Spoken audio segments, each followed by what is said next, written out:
Assalamualaikum warahmatullahi wabarakatuh. A'udzubillahi minasyaitonir rajim. Bismillahirrahmanirrahim. Alhamdulillahi rabbil alamin. Wassalatu wassalamu ala asyrafil anbiya'i wal mursalin. Sayyidina maulana wa nabiyyina wa habibina wa syafi'ina wa qudwatina wa uswatina Muhammadin sallallahu alaihi wasallam wa ala alihi wa ashabihi ajma'in. اللهم فقهنا في الدين وافتح علينا فتوح العارفين واجعل أعمالنا خالصة لوجهك الكريم يا أرحم الراحمين.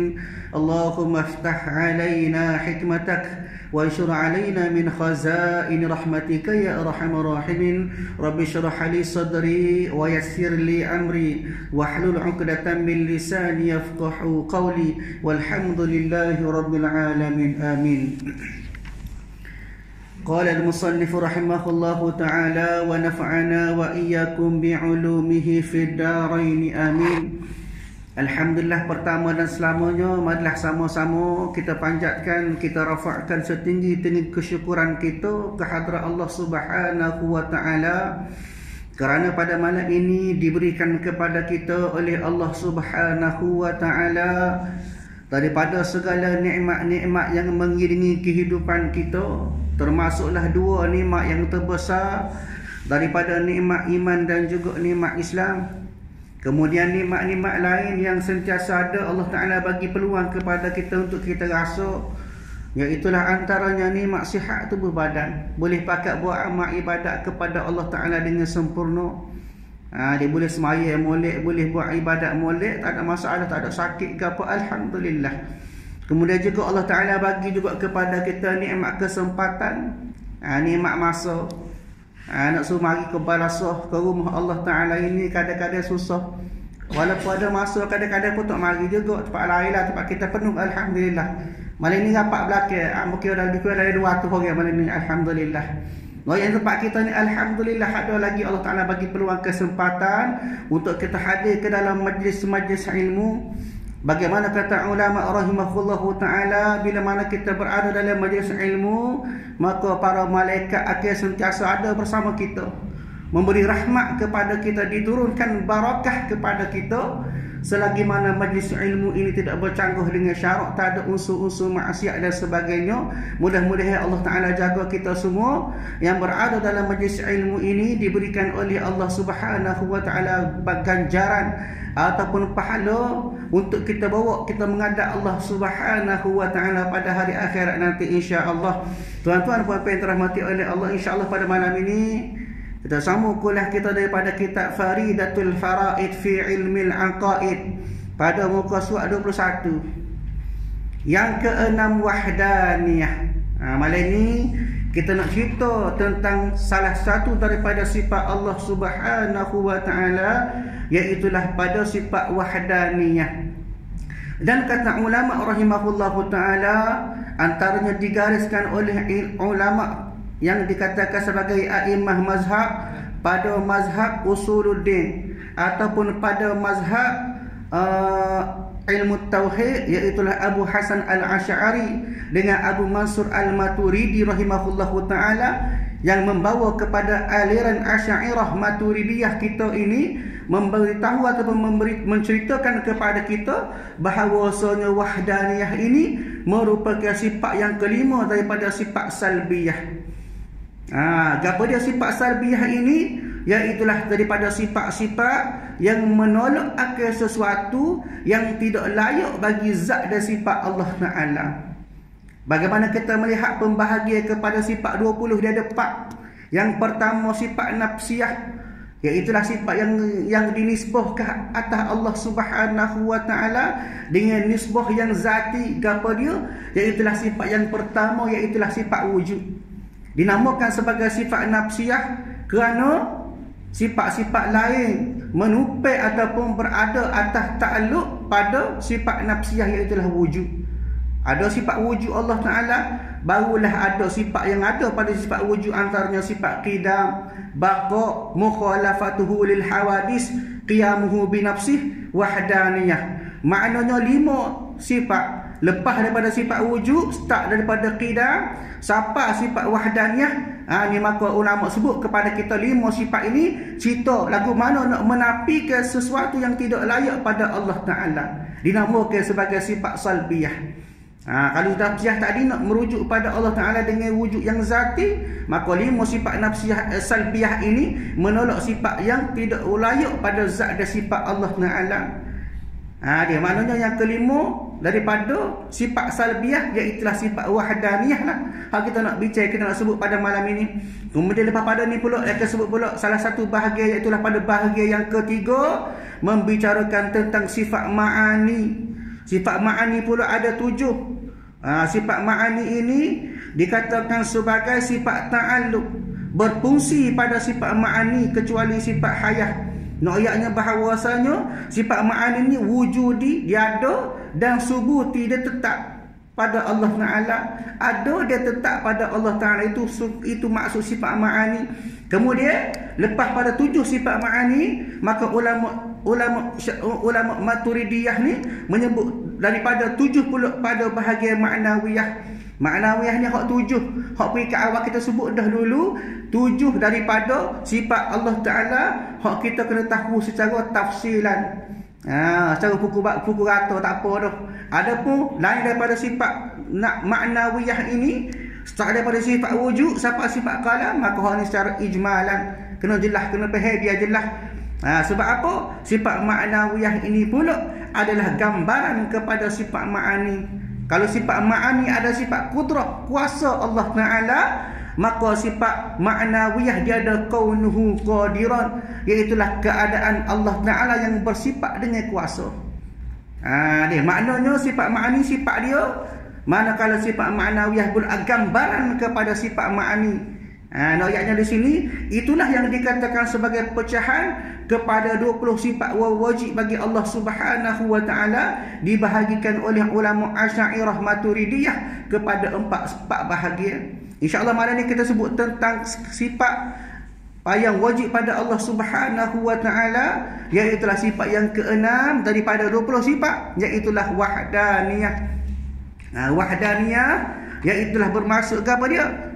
Wahdaniyah maknanya esa lah. Kalau kita kata esa tunggal wahdaniyah, artinya maknanya erti kata pada wahdaniyah keesaan Allah Ta'ala.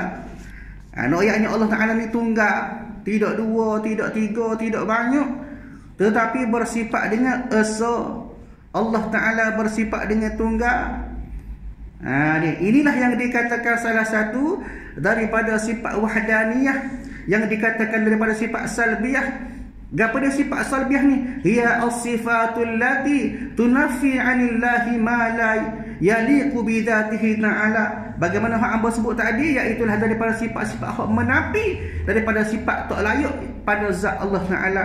Contoh kata sifat wahdaniyah, sifat bagi Allah Ta'ala bermaksud Allah Ta'ala ni esa. Maka penerangan diberitahu oleh para ulama kepada kita tentang bagaimanakah kita nak menolak ataupun kita nak menafikan bahawasanya Allah Ta'ala ni tidak bersifat dengan berbilai-bilai.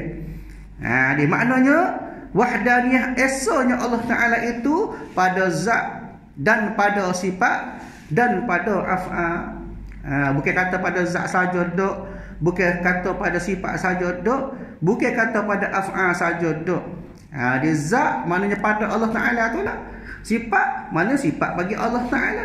Af'al iaitulah perbuatan pada Allah Ta'ala. Makna kata dari segi zat pun Allah Ta'ala esa tunggal, pada segi sifat pun menunggal pada Allah Ta'ala, dan juga pada af'al semua tunggal belaka, tak serupa.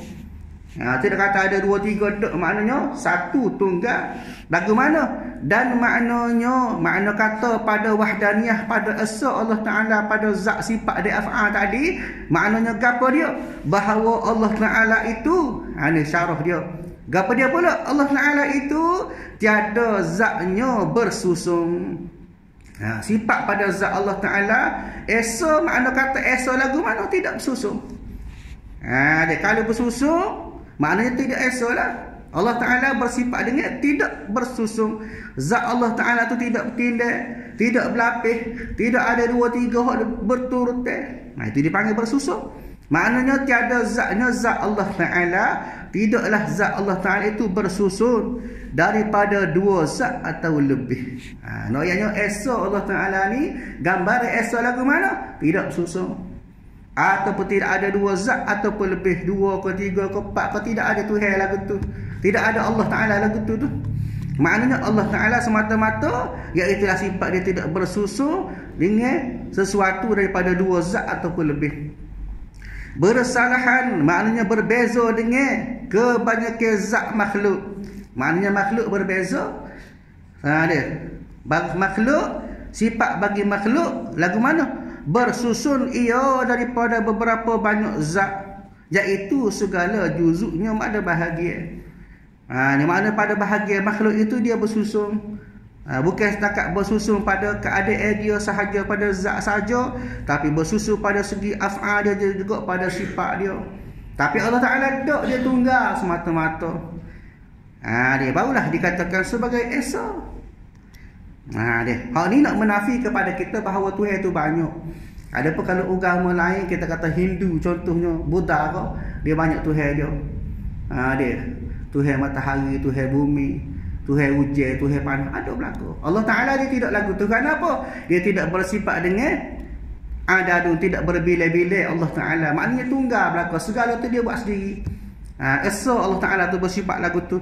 Dan bersusun ini dinamakan dia kamutasi pada zat. Pada malam ini kita nak bicara tentang lagu mana yang dikatakan Allah Ta'ala itu tidak bersifat bersusun dan sebagainya. Ayatnya esanya Allah Ta'ala menyebabkan Allah Ta'ala itu tidak bersusun pada segi zat dia tu. Maka hukum ataupun pada bahagian usul, daripada bahagian usuluddin, pada bahagian ilmu tauhid, dia sebut sebagai kamutasi pada zat. Makna kata tak bersifat bersusun pada zat. Dia tak kira lah bersusun tu lagu mana. Bersusun sama ada dia sendiri pun bersusun 2, 3, 4, 5, ataupun dia juga tapi jadi banyak bahagian. Dia bahagian kaki tu benda lain, tidak satu maknanya. Duduk cerah-cerah, tubuh lagu lain, kaki lagu lain, kepala lagu lain. Itu istilah cerah ataupun bersusun. Tapi Allah Ta'ala tak bersifat dia tu dengan Esa, tidak bersusun pada zat. Ni tu dinamakan sebagai kamutasil fi zat. Maknanya kamutasil pada zat, tak bersusun pada zat. Dan bahawasanya Ta'ala, makna bahawasanya Ta'ala mantiadalah pada Allah Ta'ala itu tidak ada yang menduai baginya pada zat. Kalau tadi dari segi kod, dari segi bentuk zat tu tidak bersusun. Kalau tu cerita bab bersusun. Bila bersusun dipanggil sebagai kamutasil. Hak ni pula pada bilangan dia. Dia pada bilangan dia, maknanya tidak ada yang menduai baginya pada zatnya. Mana kata bukanlah Allah Ta'ala itu dua Tuhan tu. Tunggal Esa dia, tidak kata dua Tuhan. Nama Allah tapi dua Tuhan. Dia orang ni Tuhan lain, bahagian lain. Orang ni bahagian mana dia bagi. Dia mana dia bagi. Maka jadi ia berbilang. Bila kata dua, maknanya dua tu tidak Esa lah, berbilang dah lah. Hak ni dinamakan kam munfasil pada zat. Kalau mutasil tadi, kan mutasil bentuk keadaan dia bersusun. Itu tak dinamakan Esa. Itu dinamakan sebagai bersusun kan mutasil pada zat. Ada perkara bilangan dia tidak Esa, mana 2 ke, 3 ke, 4 ke Allah Ta'ala, maka dinamakan oleh ilmu usuluddin sebagai kan munfasil pada zat. Maknanya Allah Ta'ala itu bersifat dengan 2, 3, betul ke? Salah. Dia maknanya Esa Allah Ta'ala bukan setakat Esa pada zat hak tadi hak tidak bersusun. Begitu juga Esa pada zat Allah Ta'ala adalah tidak pada 2, 3, 4, 5 sebagainya. Dan dua kam ini ternafi keduanya dengan wahdaniyah pada zat. Ternafilah, tertolaklah. Sebab apa? Sebab jelas kepada kita Allah Ta'ala itu tidaklah bersusun, dan Allah Ta'ala juga tidak berbilai-bilai. Baik. Dan bahawasanya Allah Ta'ala juga tiada baginya, bagi Allah Ta'ala dua sifat. Kalau tadi dicerita pasal zat, Allah Ta'ala sendiri tu setara mana? Adakah bersusun ke? Adakah berbilai-bilai? Hak tu cerita pasal zat. Hak ni pula nak sebut pasal sifat pada Allah Ta'ala. Bahawasanya Allah Ta'ala itu tiada baginya, bagi Allah Ta'ala dua sifat atau lebih daripada jenis yang satu.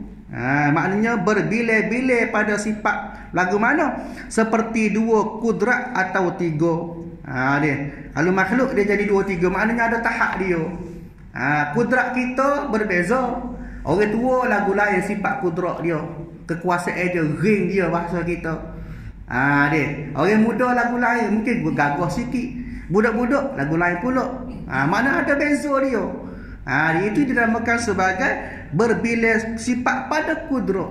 Adapun Allah Ta'ala, sifat kudrat Allah Ta'ala dia tidak berbilai. Bila sebut Allah Ta'ala bersifat dengan kudrat, maknanya mutlak pada kekuasaan Allah Ta'ala. Itu maksudnya. Baik. Dan berbilang pada sifat ini dinamakan sebagai kamuttasil pada sifat. Kalau tadi kamuttasil pada zat, kamufasil pada zat, begitu juga pada sifat pun ada juga keadaan dia.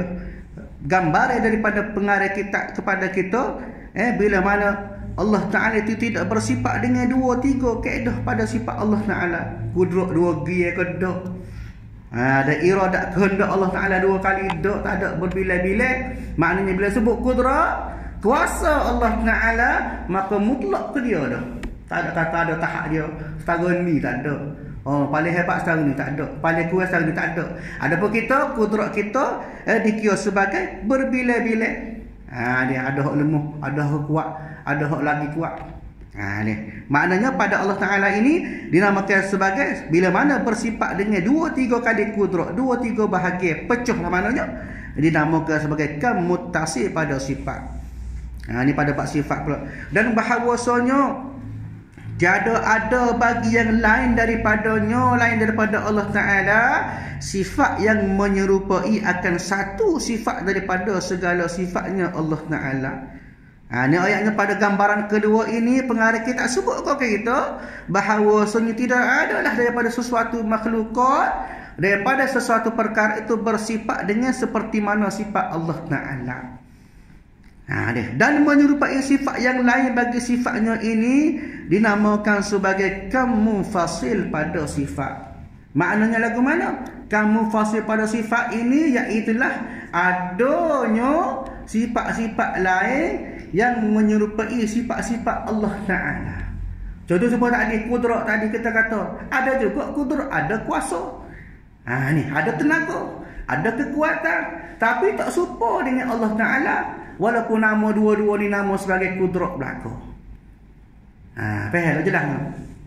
Baik. Maknanya bila mana berserupa dengan sifat Allah Ta'ala tapi tidak menyamai daripada segala sifat Allah Ta'ala, dinamakan sebagai kamufasil pada sifat. Serupa dah dengan sifat nama atas nama je lah, tapi keadaan ahwalu sifatihi, keadaan sifat tu tak serupa langsung.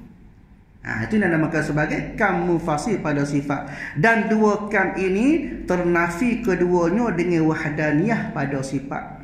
Kalau tadi Allah Ta'ala tak serupa dengan sesuatu pada keesaan dia pada segi zat, begitu juga pada segi sifat Allah Ta'ala tak serupa dengan sesuatu. Asa Allah Ta'ala walaupun pada bab sifat dia dia tak serupa. Dan bahawasanya Allah Ta'ala tiada baginya bagi Allah Ta'ala perbuatan yang menyekutui akan dia padanya. Mana kata pada Allah Ta'ala tidak adalah sesuatu yang serupa ataupun menyekuti akan dia padanya oleh yang lain. Dan sekutu ini dinamakan sebagai kamuttasil pada af'al. Bila sebut pada bab perbuatan, bilalah ada perbuatan serupa dengan Allah Ta'ala, bahawasanya hak betulnya tidak ada sama kecuali sekutu pada Allah Ta'ala. Zahirnya serupa dah perbuatannya. Contoh kita kata Al-Hayah, Allah Ta'ala hidup. Ni maknanya Allah Ta'ala nak menghidupkan kita, sama-sama hidup. Kita hidup, Allah Ta'ala pun hidup, tapi hidup kita ahwal keadaan kita lain. Walaupun Allah Ta'ala tu sendiri tu hidup, af'al perbuatan Allah Ta'ala tu hidup, tapi hidup kita tidak serupa. Kenapa? Kerana keadaan af'al Allah Ta'ala yang dikatakan sebagai kamuttasil pada af'al ni, perbuatan Allah Ta'ala tu ada perbuatan tapi tidak sama bahkan sekali-kali pada kita. Maknanya pecahan pada hari ini disebut bahawasanya ada tiga bahagian. Ada kamuttasil pada zat, kamuttasil pada sifat. Ni dia tengah cerita ni kamuttasil pada af'al. Baik, sambung lagi. Dan bahawasanya tiada bagi yang lainnya pada Allah Ta'ala. Ni atas perbuatan, atas wajah mengadakan, maknanya atas sebab atas keadaan Allah Ta'ala nak mewujudkan, Allah Ta'ala nak buat sesuatu, makna kata tidak ada hak lain pun sesama atas keadaan mengadakan, sama seperti Allah Ta'ala. Allah Ta'ala buat sesuatu, kita pun buat sesuatu juga. Tapi kita buat cara kita lah. Mana cara kita, keupayaan kita sebagai makhluk, kita buat juga sesuatu. Allah Ta'ala pun buat juga sesuatu, tetapi tiada sama sesuatu pun pada bab mengadakan itu. Maksudnya keadaan Allah Ta'ala itu walaupun sama-sama buat, atas segala perbuatan tetap tidak sama juga. Dan hanya disungguhkan dibangsakan kepadanya atas wajah kasab dan ikhtiar. Tengok bawah tu nombor 13. Dia tulis nota kaki bawah tu, qauluhu dibangsakan kepadanya di atas wajah kasab dan ikhtiar. Gapo dia? Artinya dibangsakan perbuatan kepada yang lain daripada Allah Ta'ala atas jalan usaha dia pilih. Makna kata ketentuan duduk dengan Allah Ta'ala belaka. Tapi bila kita hak je buat, kita lah hak je buatnya. Kita je makan, kita je kenyang, kita je nulis, kita je baca, kita belaka, kita semai, kita belaka perbuatan tu. Atas sebab apa? Atas jalan usaha dia pilih, maknanya iaitulah dengan iktibar usahanya. Yang itulah bergantung kudratnya yang baharu itu pada zahir akan mengerjakan dia. Maknanya iktibar dia gantung kepada atas zahiriah kita, kudrat kita setara mana. Ayatnya perbuatan kita atas dasar perbuatan kita nak buat sesuatu itu hanyalah bergantung pada kudratnya, kudrat kita sendiri. Dan pada perbuatan menafikan itu daripada lain daripada Allah Ta'ala itu menolak ke perkataan Mu'tazilah. Bahawasanya lagu mana? Hamba itu menjadikan segala perbuatan dirinya yang diikhtiari seperti makan dan berjalan. Hak ni nak menolak perkataan daripada salah satu kaum yang dinamakan sebagai kaum Mu'tazilah. Kalau kita mengaji dalam pada bab sifat wahdaniyah Allah Ta'ala ini ada pendapat-pendapat yang berbeza. Maknanya daripada beberapa kumpulan yang kadang-kadang dia tidak menta'alluqkan akan perbuatan wahdaniyah Allah Ta'ala. Gapo dia antara disebut ni? Antaranya Mu'tazilah. Kalau kita tengok sejarah daripada Mu'tazilah ini disebut oleh para ulama rahimahullahu ta'ala, Mu'tazilah ini salah satu kaum ataupun salah satu kumpulan hak mana mereka ini lahir pada tahun kedua Hijrah. Ini cerita sejarah dia, kaum-kaum Mu'tazilah ni. Dia berasal daripada perkataan i'tazala. I'tazala ni maksudnya kita uzlah, kita mengasingkan diri. Pesen pokok dia ni mengasingkan diri. Sebab apa?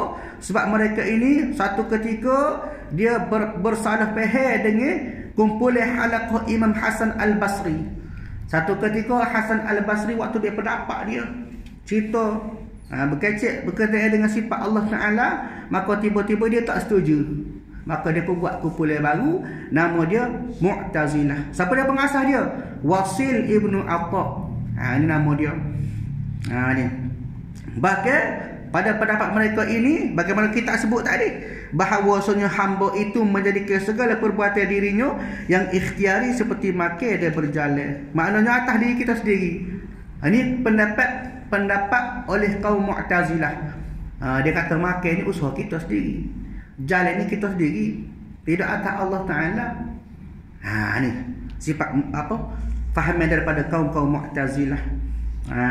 Kenapa mereka ini meletakkan kepada keupayaan mereka sendiri itu buat sesuatu tanpa bergantung dengan Allah Ta'ala. Itu Mu'tazilah. Dan pada menyampaikan usaha bagi hamba itu menolakkan perkataan Jabariyah. Jabariyah kumpulan lain pula. Mereka ini juga yang dikatakan sebagai yang berbeza pendapat dengan para ulama Ahlus Sunnah. Jabariyah ini muncul di satu negara, satu tempat yang dinamakan sebagai Kufah pada masa pemerintahan Umayyah. Dia nama pengasas dia nama apa? Jaham Ibnu Safwan. Ni nama pengasas bagi puak-puak ataupun kumpulan yang dikatakan sebagai berfaham Jabariyah.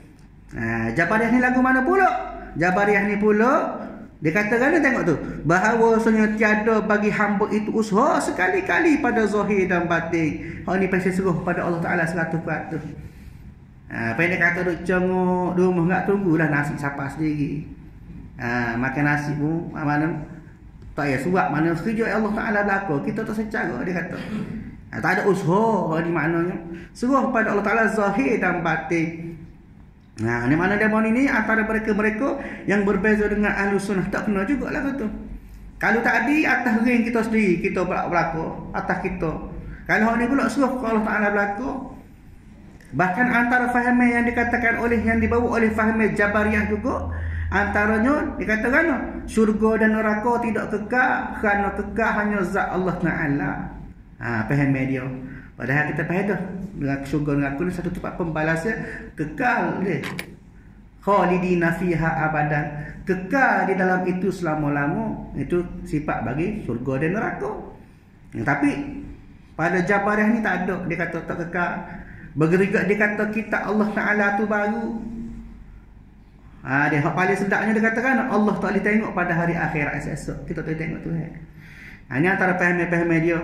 Kenapa? Dia berpegang kepada salah satu firman Allah surah Az-Zumar, Allahu khuliqa kulli syai'. Maknanya Allah Taala yang menciptakan tiap sesuatu.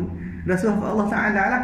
Itu faham dia. Maknanya pada yang dikatakan sebagai sifat-sifat wahdaniyah ini nak menafikan pada sifat-sifat ataupun perkataan daripada kaum Jabariyah yang mengatakan hamba itu usaha tidak ada kecuali pada Allah Taala zahir dan batin. Dan i'tikad sebenar lagu mana? Kita sebut selalu tu. Dan i'tikad yang sebenar itu i'tikad Ahlus Sunnah. Lagu mana? Bahawasanya tiada memberi bekah oleh hamba pada sesuatu sekali-kali dan hanya sesungguhnya ada bagi hamba itu usaha.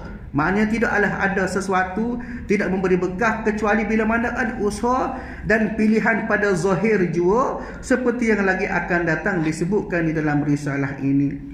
Maknanya suruh pada Tuhan pun yang memberi bekah bila mana kita ada usaha. Ni maknanya bila ada usaha, ada ikhtiar pada kita, barulah memberi bekah. Maknanya segala perbuatan kita nak mengadakan tadi, kalau naik semula tengok atas semula tu, atas wajah kasah dan ikhtiar tu, maknanya atas kita ni sekadar kita mampu buat tetapi tidak sama atas wajah mengadakan Allah Taala. Allah Taala buat juga, kita buat juga, tapi kita sekadar semampu kemampuan bagi kita sebagai makhluk. Dan ada perbuatan bagi yang lain atas wajah mengadakan ini dinamakan sebagai kamu fasil pada af'al. Makna kata Allah Taala itu mengadakan juga, kita pun mengadakan juga. Dia sama-sama mengadakan, tapi mengadakan pada Allah Taala itu tidak serupa pada perbuatan kita. Dia maknanya berbeza walaupun dari segi af'al dengan Allah Taala. Dan ternafi dua kam ini dengan wahdaniyah pada af'al. Makna kata memang tak serupa lah dengan Allah Ta'ala pada segi keesaan Allah Ta'ala pada bab af'al sekalipun. Kalau tadi dengan zat tak serupa dah, dengan sifat pun tak serupa, dengan af'al pun tak serupa. Makna kata tunggal ataupun esanya Allah Ta'ala itu tidak serupa dengan segala-galanya. Maknanya esok Allah Ta'ala itu atas esok Allah Ta'ala sendiri. Dan mustahil lawannya iaitu ketiadaan esa pada segala yang tersebut itu. Ayatnya kalaulah Allah Taala itu bersifat seperti mana makhluk, maknanya Allah Taala itu tiada esa. Kenapa jadi serupa? Af'al perbuatan Allah Taala serupa kita. Dia sifat Allah Taala serupa kita, zat Allah Taala serupa kita, maka hak tu ternafi dah. Sebagaimana disebut oleh kitab sementara tadi kepada kita bahawa mustahil lawannya, maknanya tidak ada satu mustahil pada Allah Ta'ala. Baik. Dan dalil wahdaniyah Allah Ta'ala, dalil wahdaniyah ini dikatakan sebagai dalil akli. Dalil akli pada sifat wahdaniyah bahawasanya jikalaulah Allah Ta'ala itu berbilai-bilai Tuhan, kalau salah kau banyak, Allah Ta'ala tu banyak, contohnya kalaulah, maka nescaya adalah tiap-tiap Tuhan daripada beberapa Tuhan itu lemah. Dah muka ramai pakat buat, jadi lemah lah. Dia mu bahagia jaga malam, mu bahagia jaga bumi, mu bahagia jaga langit. Mana bagi tugas bagi kerja, jadi lemah dah lah. Dah muka tak boleh buat sendiri. Ni kerana tak boleh buat sendiri jadi banyak Tuhan, maka itu adalah lemah. Dan jika lemah mereka itu nescaya tiada didapatkan alam ini. Kalau lemah tentu dah tak jadi dah alam ni. Kita tengok ni men. Dia kalau lemah pada Allah Ta'ala, maka tak jadi bumi ini, tak jadi langit, tak jadi alam semesta ini. Dan iaitu batil dengan musyahadah pelesuhan semata-mata. Kenapa? Dengan musyahadah benda yang nampak dah, benda yang ada dah. Dia tak akan kata pelawak lagi, benda ada dah. Maknanya sudah terbukti bahawa semua ni atas sebab ada Allah Ta'ala yang menjadikannya dengan seorang-orang diri tanpa ada Tuhan yang berbilang-bilang. Maka tiadalah berbilang-bilang Tuhan, maka sabitlah wahdaniyahnya. Bila mana Tuhan tak banyak, maka tentu dah bahawasanya Allah Ta'ala bersifat dengan wahdaniyah. Dan apabila sabit wahdaniyahnya, bila mana tentu dah Allah Ta'ala bersifat dengan esa, maka mustahillah, ternafilah lawannya, iaitu berbilang-bilangnya, berbilang-bilang Allah Ta'ala. Jadi kesimpulan pada malam ini kita kena faham bahawasanya Allah Ta'ala bersifat dengan wahdaniyah, esa, tunggal Allah Ta'ala. Kenapa? Tunggal maksudnya tidak sama pada segi zat. Allah Ta'ala pun tak serupa dengan benda lain. Dia mana esa Allah Ta'ala pada zat, begitu juga pada sifat pun tunggal juga tak sama dengan benda-benda lain. Mana situ pun esa juga pada Allah Ta'ala. Bahkan pada af'al, segala perbuatan walaupun sekiranya nampak sama, nama sama, tapi hakikatnya tak serupa langsung dengan sesuatu yang dikatakan sebagai esa tunggal Allah Ta'ala pada segala-gala. Bila mana Allah Ta'ala tunggal, mana ternafi, tertolaklah segala yang mengatakan bahawasanya Allah Ta'ala itu banyak. Maka sabitlah pada kita pada malam ini bahawasanya Allah Ta'ala bersifat dengan wahdaniyah, iaitulah esa pada Allah Ta'ala. Mudah-mudahan kuliah kita pada malam ini memberi sedikit pemahaman kepada kita untuk kita lebih kenal Allah Ta'ala, dalam masa sama lebih mengukuhkan akidah kita tentang kefahaman kita tentang Allah Subhanahu wa Ta'ala. InsyaAllah tersambung kuliah kita pada masa akan datang. A'udzubillahi minasyaitanirrajim. Bismillahirrahmanirrahim. Alhamdulillahirabbil alamin. Wassalatu wassalamu ala asyrafil anbiya wal mursalin wa ala alihi wa ashabihi ajma'in.